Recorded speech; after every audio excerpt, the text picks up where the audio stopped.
Today in this video, we'll learn how to make a Chrome or default app for any browsing activities. So here I have one Word document and this is my channel link. So if I click over here, the link will open in the Microsoft Edge. So now we will see how to open this on Chrome by default.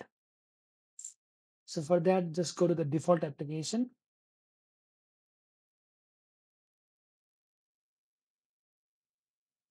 Over here, just write HTTP,